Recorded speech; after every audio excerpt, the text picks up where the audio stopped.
I'm Patricia, 67, sitting on the porch of my new cottage, watching the sunset paint the lake in shades of gold and pink. I can't help but reflect on the incredible journey I've been through. It's been 6 months since I sold my business, and the changes in my life have been nothing short of transformative.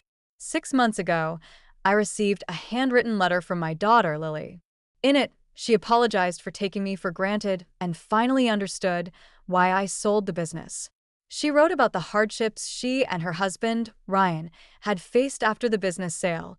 Ryan's construction business went bankrupt, and Lily was looking for a job at an elementary school. She also mentioned their divorce, a result of the financial and emotional stress they'd endured. But it wasn't always like this. It all started on Mother's Day. Lily invited me to Ryan's mother, Diana's, house for brunch. When I arrived, the place was filled with expensive cars and laughter. Diana was everything I wasn't: polished, social, and effortlessly elegant. Her house was like something out of a magazine, all white marble and fresh flowers. During the gift exchange, Lily and Ryan gave Diana a $20,000 diamond ring and a 2-week Mediterranean cruise.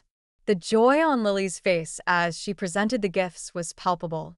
In contrast, I received a $5 plastic flower and a note that felt like a perfunctory afterthought. I sat there, holding that plastic flower, feeling smaller than I had in years. That night, I couldn't sleep. I'd built a successful marketing firm from the ground up, employed dozens of people, and contributed to my community. But somehow, I'd failed to earn my daughter's love. I started to dig through old files in my home office. I discovered that over the past 15 years, I'd spent nearly $400,000 on Lily and Ryan, paying for Lily's college tuition, their wedding, signing their house mortgage, and bailing Ryan out of business troubles. I also realized that they'd become dependent on me.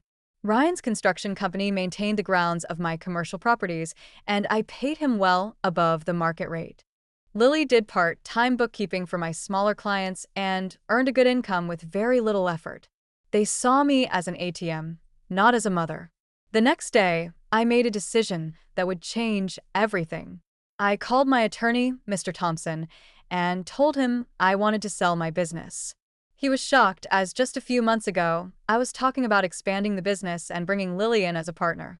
I explained to him about Mother's Day, about the plastic flower and the diamond ring, and about years of feeling like a walking bank. We spent the next few months working on the sale.